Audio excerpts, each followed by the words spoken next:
Virgilio Zapatero, 1946, ministro de Relaciones con las Cortes y de la Secretaría del Gobierno de España, entre 1986 y 1993. Militante del Partido Socialista Obrero Español, fue ministro de Relaciones con las Cortes y de la Secretaría del Gobierno entre 1986 y 1993 en el segundo y en el tercer gabinete de Felipe González. Catedrático de Filosofía del Derecho en la Universidad de Alcalá, también fue diputado en las Cortes Generales por Cuenca entre 1977 y 1994. Decía Carl Schmitt que la esencia de la política es saber distinguir entre enemigo y amigo. Y frente a esto Kelsen decía que la esencia de la política es el diálogo y es la transacción y la negociación. Yo creo que la transición en España apostó por enterrar a Carl Schmitt, que tantos problemas, esa forma de entender la política había dado a Europa y a nuestro país, y apostar por una forma distinta de hacer política que queda reflejada en la Constitución. Y la Constitución es una Constitución que exige para poder funcionar el acuerdo, exige el diálogo y el acuerdo. Y si no hay diálogo y acuerdo, esta Constitución no sirve. Esa es la esencia. Y lo vemos, que si no hay acuerdo, pues no se renueva el Tribunal Constitucional, se bloquea el Consejo General del Poder Judicial, el Parlamento queda absolutamente marginado, se abusa de los decretos leyes, etcétera, etcétera. Es decir, esta Constitución o hay acuerdo o es mejor que vayamos pensando en que no sirve, que no nos sirve. Porque está hecha precisamente para que pueda funcionar. Tiene que haber diálogo y tiene que haber acuerdo entre las dos grandes fuerzas políticas, por las mayorías que se exigen, para constituir órganos, para aprobar grandes proyectos de ley, etc. Y esa fue la gran apuesta. Y no es una cosa coyuntural, es que eso está en la Constitución, es la esencia de la Constitución.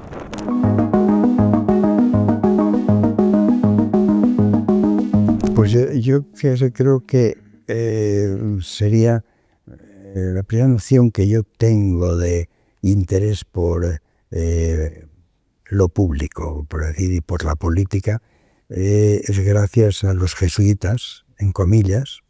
En las clases tuve la suerte de tener unos profesores excelentes, en comillas, y al cine, donde, bueno, pues allí nos ponían a Corazza Potemkin, o sea, esto hablaba en 1950 y algo, o sea, sí, o sea, todo esto para mí era los primeros recuerdos que tengo yo de decir que había otro mundo y distinto, es ahí, es a partir de la lectura, en comillas, lectura de literatura, lectura de clásicos que nos hacían leer, siendo muy jóvenes, y el cine. Y después, un poco más fuerte, mi contacto con la política fue en París. Yo me marché, los veranos me marchaba a trabajar a París de camarero. Y allí recuerdo que íbamos algunas tardes al Alfred Ibérico, o sea, a la editorial, a la Alianza, estudiaba francés y ahí me encontraba con otros jóvenes, etc. Ahí yo creo que fue ya cuando empecé a tener algún interés. Recuerdo que me traje de allí, porque me sorprendió, claro, un pequeño busto de Lenin que compré. Yo no era comunista ni nada que se lo... pero me parecía una cosa... era lo prohibido. Entonces me compré un busto de Lenin, me lo traje aquí, después no sabía qué hacer con él, con Lenin. Al final terminó en manos de Alonso Puerta, que se lo regaló años después. Y es ahí donde yo creo que tengo mis primeros contactos. Compro algunos libros, pero compro algunos libros, empiezo a leer, empiezo a tener otro tipo de amigos y conocidos y algo. Pero y ya sobre todo ha sido después aquí, al lado de aquí, en el Colegio Mayor Pío XII, cuando consigo esta beca del Patronato de Igualdad de Oportunidades y vengo a Madrid a estudiar. Y aquí, pues, hombre, leíamos el Ya, que era lo que nos ofrecían en la práctica.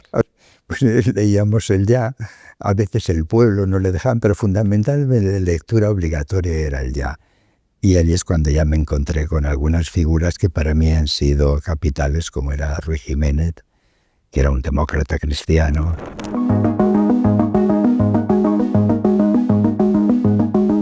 Y había una transición cultural en nuestro país. La cultura estaba cambiando.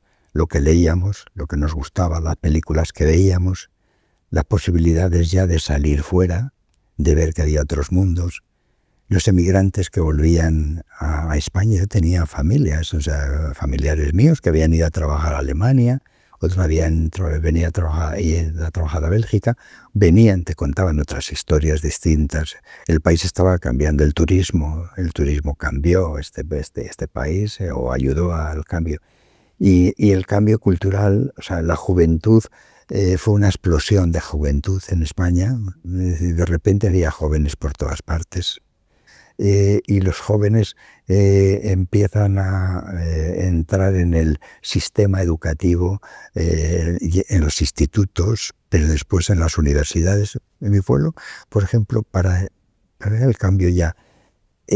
Cuando yo era pequeño, a los 11 años, para estudiabas en la escuela y punto. Al terminar la escuela, si tenías dinero, te ibas a estudiar a Palencia, si tus padres te lo podían pagar, si no, dejabas los estudios, ¿no? O ibas a un seminario, esas eran las opciones.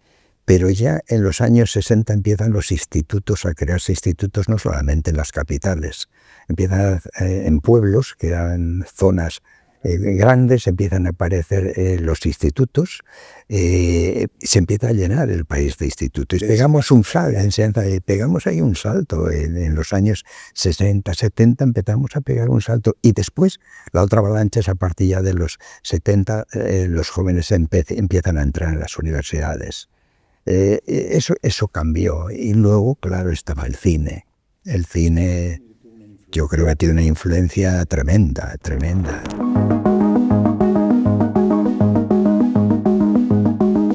Para mí era muy importante porque mi padre tenía el cine del pueblo.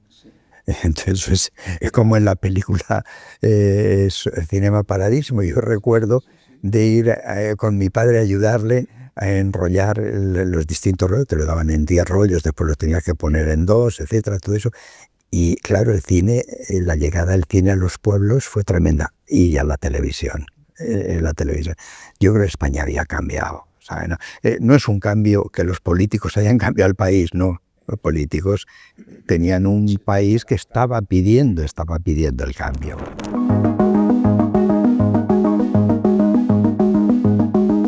Para mí fue una época, pues como creo que para todos nosotros que llegamos a la universidad, de asombro. O sea, era una cosa nueva, absolutamente nueva. Yo llegué a Madrid para estudiar inicialmente periodismo, pero que año 1965. Bueno, cuando yo llego, se han expedientado a determinados profesores, es una huelga permanente. Yo estudié poco. Bueno, estudié, pero la verdad es que ahora, cuando miro hacia atrás, digo, joder, podía haber aprovechado mucho más aquella etapa en el sentido de estudiar. Clases, la verdad es que raro fue el año que tuvimos un curso completo. Hoy ya se cerraban las facultades, etcétera. Yo la vida la hice fundamentalmente en el colegio universitario. Es allí donde sí había una vida académica y cultural muy intensa. Lo que teníamos en la facultad era sencillamente la protesta, la huelga permanente, los juicios críticos a los profesores, etcétera, y las asonadas. Tuve algunos buenos profesores. En el PSOE, estando yo en la universidad de estudiante, la verdad es que no me encontré a nadie, salvo el último, estando estudiando a ninguno, no me encontré a nadie. Sí encontré y tuve trato con grupos de la democracia cristiana, porque entonces Gregorio, ya Peces Barba, era el secretario de formación de la democracia cristiana. Y entonces él nos reunía, pero yo estoy hablando ya de cuarto, quinto, nos reunía a profesores, a jóvenes estudiantes, para hablar de qué, pues hablábamos de las encíclicas.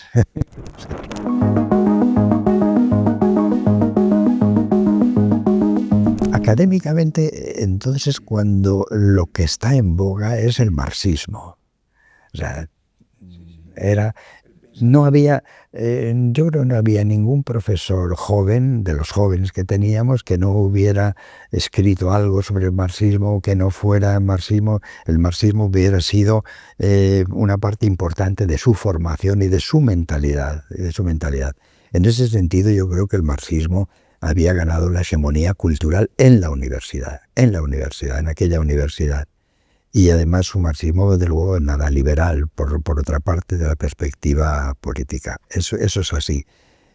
Unos llegan a la política por esa vía, de los estudiantes, y otros llegan a la vía, efectivamente, por la Iglesia. Entonces, los que tuvimos la oportunidad de estudiar en colegios mayores, como este, por ejemplo, del Pío XII, o aquí también, en este mismo, pues yo creo que lo que estudiamos era el pensamiento social de la Iglesia Católica.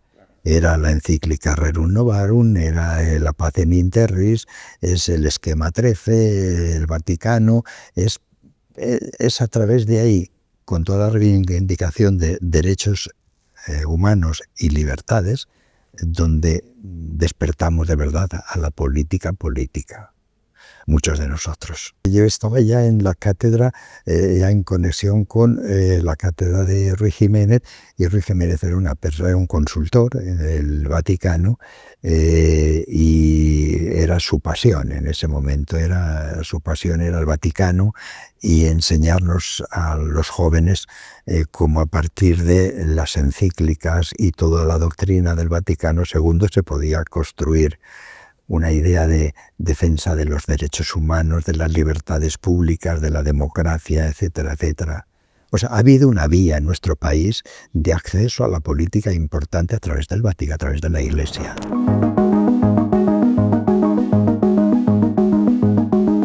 Yo creo que es una gran idea, una maravillosa idea de Ruy Jiménez, y un proyecto que ha tenido una influencia tremenda. Porque es verdad que no cuajó en un partido político concreto, pero sí Ruy Jiménez estuvo presente en todos los partidos. Aquellos que nos educamos, nos formamos, nos conformamos, o discutimos, o hablamos, o dialogamos con Ruy Jiménez en aquella época, después unos terminan en UCD, después en el PP, otros en el PC, otros en el PSOE, otros incluso también nacionalistas. Era una representación de lo que es España hoy, ha sido después la pluralidad de nuestro país. Y mantener unido en esa empresa durante años, como mantuvo Ruy Jiménez, esa operación, me parece que ha sido un éxito. Y una escuela para todos nosotros, para todos los que estuvimos ahí. Creo que le debemos a Ruy Jiménez mucho más de lo que le hemos reconocido. Yo creo que la idea de no repetir la historia estaba presente en todos, y desde luego en Ruy Jiménez sí que estaba. Esa idea de que no podíamos volver otra vez a repetir la historia y dividir el país derecha, izquierda, cara perro de nuevo. Por eso él era esa idea de pero un frente popular, o evitar una derecha o una alternativa de derechas.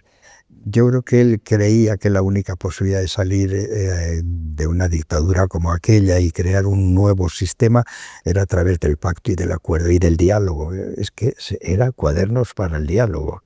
Y yo creo que eso significaba mucho ese término, cuadernos para el diálogo. Es que creía que... yo creo que Ruy Jiménez personalmente era una persona muy creyente, muy profundamente creyente, profundamente religiosa, pero no estaba dispuesto a imponer verdades absolutas por la fuerza, sino que era muy tolerante. Sabía que en la política es transacción, y que la política es negociación, y que la política es acuerdos, y que la política no es ganar unas elecciones y hacer tu programa e imponer tu programa, sino la negociación, el acuerdo, porque verdades absolutas yo creo que para Ruy Jiménez solamente eran las religiosas. Cristianas. lo demás, yo creo que él podía convivir perfectamente con la izquierda y con la derecha.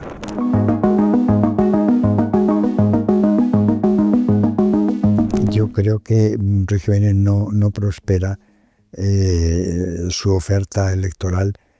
Bueno, primero pues se presentaban divididos, o sea, de la democracia cristiana. Segundo, porque la Iglesia institucional no estaba dispuesta a que en España, no deseaba que en España se repitiera la existencia de un partido demócrata cristiano. O sea, Tarancón no estaba por ahí. Yo creo que el Vaticano tampoco quería eso.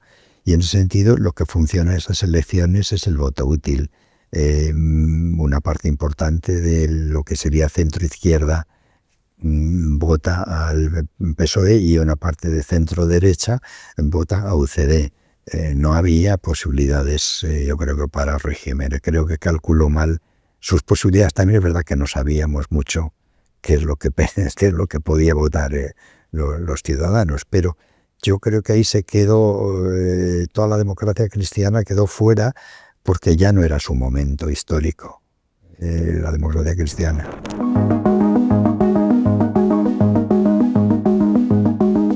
El Defensor del Pueblo fue una idea, la idea de la institución fue más de Fraga, es el que más defendió la idea de crear la figura del Defensor del Pueblo en la Constitución, pero el candidato indudable en ese momento para todos era, incluso para UCD, aunque inicialmente no le había, pero evidente que era el candidato de una inmensa mayoría.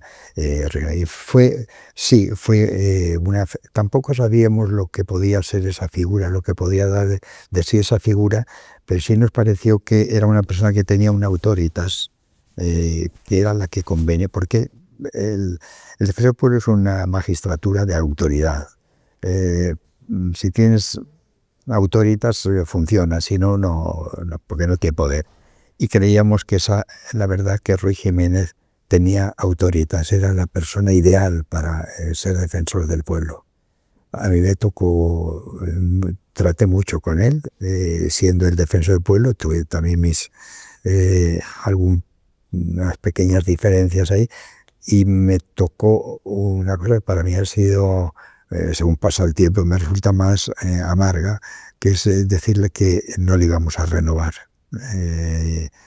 Y aquello para mí resultó, era su discípulo. Eso lo tuve que decir, y aquello fue una situación porque no lo entendía, no entendía por qué.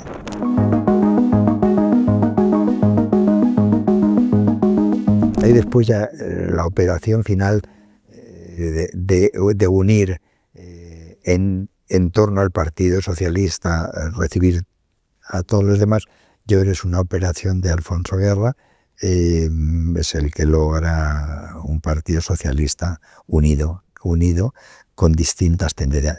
No nos conocíamos entre nosotros, Ya, cuando el Partido Socialista no nos conocíamos casi ni los que éramos aquí en Madrid, que escasamente seríamos no creo que fuéramos más de un centenar de personas. Entre nosotros no nos conocíamos, pero Alfonso Guerra sí. Se había recorrido las federaciones, los núcleos estos, y yo creo que les hace esa operación de conseguir, como dice el lema de Estados Unidos, es plurimum unum, de muchos uno. Y monta un partido. Esa es una gran operación de Alfonso Guerra, una gran operación. Hacia afuera Felipe González fue capital, con la Internacional, y dentro fue la inteligencia y la decisión y el liderazgo de Alfonso Guerra, que logra una operación que otros partidos no lo consiguieron. Ya, si UCD hubiera tenido un Alfonso Guerra, a lo mejor la historia de este país hubiera sido muy distinta. El PSOE dura hasta que llega Pedro Sánchez. El segundo mandato de José Luis ya empieza a hacer cosas que aquel PSOE no hubiera hecho, ¿entiendes? Pero más o menos esa etapa que yo, para mí, claro que soy parte de esa historia, para mí es la etapa más importante del Partido Socialista en todo, desde que se fundó. Porque es la primera vez que tenemos un partido socialista en España que no solamente cree en la democracia, sino que cree también en las libertades. y que cree en el derecho y que cree en la Constitución. Es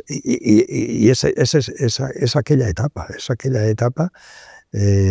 porque lo que hubo antes es una historia de éxitos, pero también de fracasos y de errores, aciertos, muchos, pero también algunos errores. O sea, en la Revolución de Asturias, el Partido Socialista se levanta contra la República, es decir, contra la Constitución.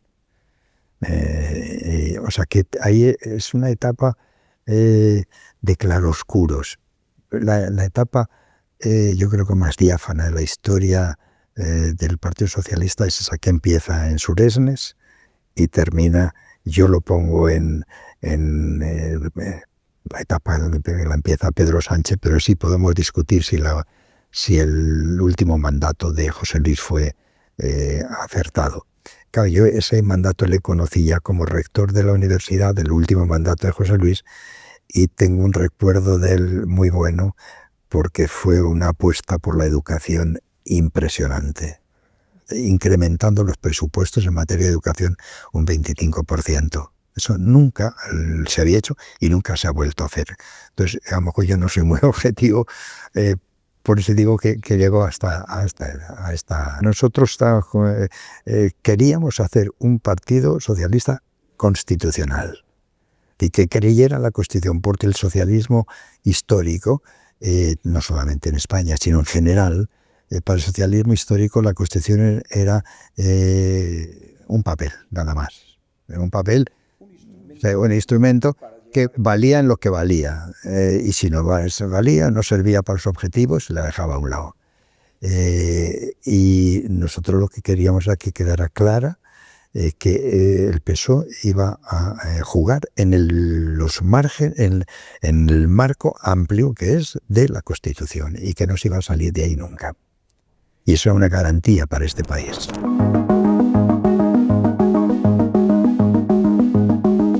El que nos llamaba los vaticanistas era la maldad graciosa de Pablo Castellano, o sea, que era, decían los vaticanistas, y los vaticanistas eran el grupo que trabajábamos liderado, se puede decir, o en torno a Gregorio Peces Barba, y que son los que dirigimos el grupo parlamentario durante años, tanto en el Congreso, también en buena parte en el Senado, y que son de alguna forma el grupo que influye decisivamente en la transformación del Partido Socialista en un partido comprometido con las libertades civiles, en las libertades, en los derechos humanos, la democracia, pero también, insisto, las libertades, no solamente la democracia, sino la libertad. Yo creo que a ese grupo es al que Pablo Castellanos se refería como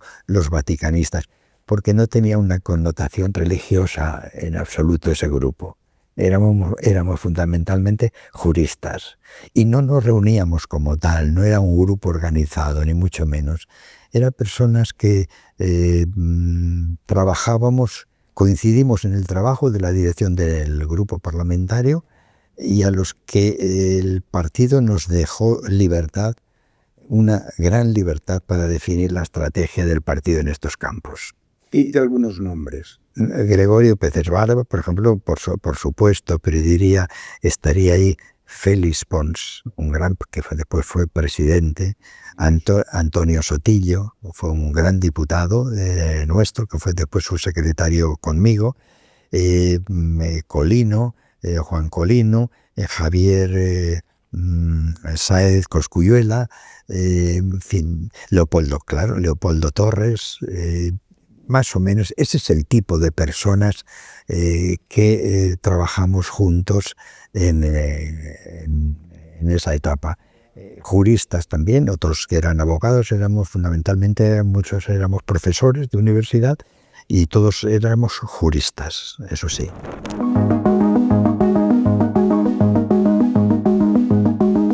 El clan de la tortilla yo creo que son esos mitos. Ahí lo que realmente las dos figuras son Felipe González y Alfonso Guerra. Y el pacto con Nicolás Redondo y Enrique Múgica, punto, que es lo que nos deja fuera a los de Madrid, en concreto a Pablo Castellano y a Luis Gómez Llorente y Paco Bustelo, o sea, que eran los que aquí de alguna forma parecían estar llamados a dirigir el Partido Socialista en el futuro. Bueno, pero ese pacto desde luego les orilla, y luego poco a poco yo creo que ellos mismos se han ido equivocando nos fuimos equivocando en nuestra estrategia hasta que quedó un partido unido. A veces he dicho que fue realmente unido. Bueno, es que no nos conocíamos. Es que el tema es que tenía que haber un mínimo de dirección en aquella amalgama de socialistas, socialdemócratas, radicales, gente socialdemócratas más bien conservadores, gente que venía de la democracia cristiana. Aquello era una amalgama. Y el conseguir que aquello funcionara como un partido, yo creo que eso es una operación de una talla política muy, muy importante. La convivencia con la nueva dirección del partido, liderada por Felipe González y Alfonso Guerra fundamentalmente, bueno, y Nicolás Redondo y Múgica, no fue fácil y ni fueron bien recibidos por nosotros en Madrid. Se les veía como unos intrusos en algún sentido. Y las relaciones fueron de mutua desconfianza. No había diferencias ideológicas importantes, sino sencillamente era unos líderes que luchaban por su protagonismo, pero no había, que lo que yo recuerdo, grandes diferencias. Tal vez alguna diferencia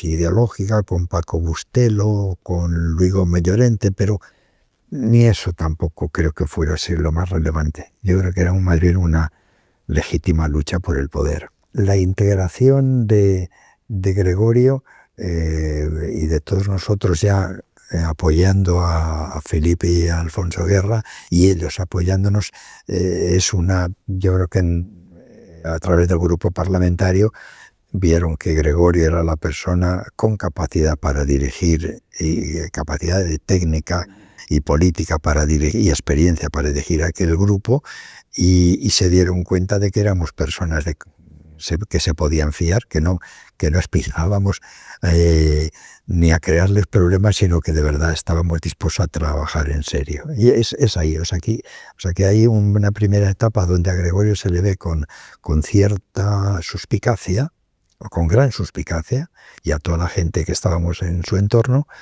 y que fue el trabajo conjunto lo que generó esa confianza después. Hasta el punto que después la amistad ha sido total, absoluta.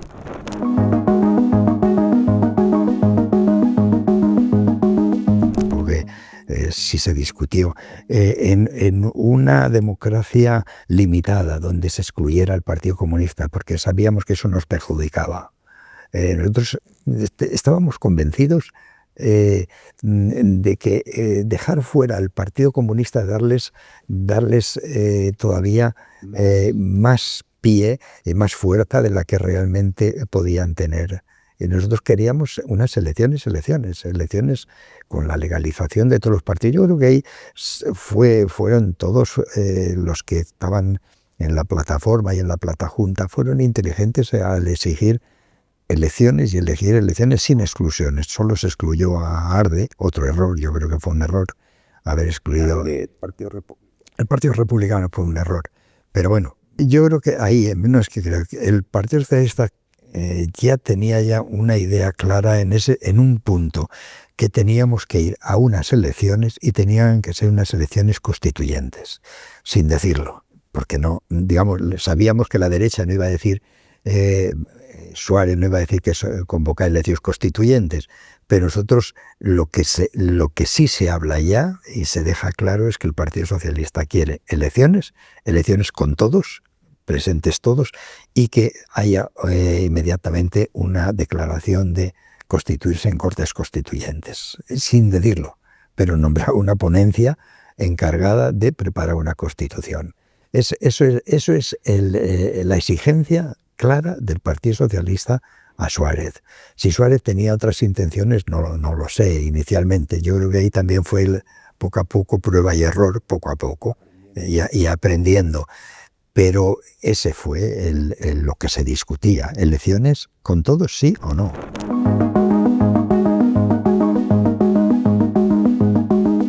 La amnistía era evidente, porque si quieres hacer un proceso constituyente, tienes que empezar con todos y tienes que hacer un borrón y un perdón hacia el pasado. La autonomía es que era la única forma de enganchar a los nacionalistas vascos y catalanes. No había otra forma. Pero eran minoritarios. Minoritarios, sin duda alguna, pero aunque fueran minoritarios, no era posible un proceso constituyente sin ellos, o con ellos claramente en contra. Y yo creo que ahí hay una apuesta generosa de todas las fuerzas políticas, todas derecha e izquierda, generosa de implicar al PNV y a minoría catalana, Convergencia y todos los grupos nacionalistas en el proceso constituyente español. Era absolutamente necesario. O sea, por eso yo creo que lo que no sabíamos era la evolución, no sabíamos la deslealtad esencial del nacionalismo, de cualquier nacionalismo, ¿entiendes? Pero en ese momento creo que fue una apuesta generosa e inteligente de todas las fuerzas políticas por atraer a los nacionalistas.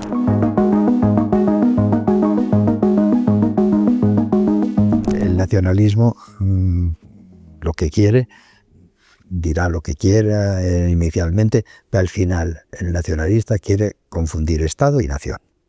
Donde hay un Estado hay una nación, o donde hay una nación, perdón, hay un Estado.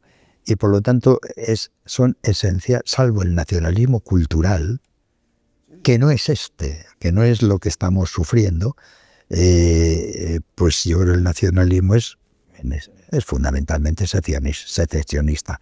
Eso no lo sabíamos, teníamos que haber recordado la historia y habernos dado cuenta de lo que pasó en la República. Pero no nos dimos cuenta y pensamos que había la posibilidad de un acuerdo profundo. Y de suyo lo ha habido en una buena parte de tiempo, lo ha habido. Lo que pasa es que a lo mejor ahí tienen la responsabilidad los dos grandes partidos, PSOE y PP,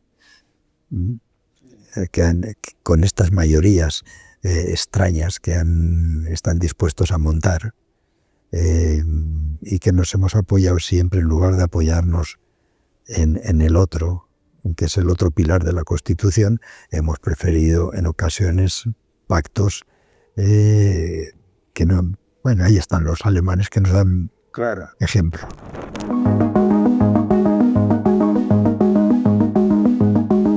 El terrorismo, la verdad que lo sufrimos los españoles, lo sufrió la política española y condicionó, no nos engañemos, condicionó la política española mucho. En vano, no han sido en vano los 800 muertos, más de 800 muertos. No había día que no tuviéramos un asesinado por ETA. Y eso yo creo que condicionó también decisiones que se tomaron, las leyes que se aprobaban. Todas las leyes de desarrollo de libertad, siempre al final era el problema. ¿Y qué hacemos con ETA? ¿Y qué hacemos con ETA? ¿Cómo resolvemos esto? La ley de bandas armadas, etcétera. Las posibles equivocaciones que tuvimos legislativas, que tuvimos alguna, como la legislación antiterrorista, pues son equivocaciones provocadas por la virulencia tan terrible, sangrienta de ETA. Es que cada ley que sacábamos en el momento más inoportuno había un muerto, te lo ponían sobre la mesa. Creo que ha sido, ha condicionado, sí. No sé si determinante, pero desde luego ha estado presente siempre y en ocasiones nos ha hecho equivocarnos.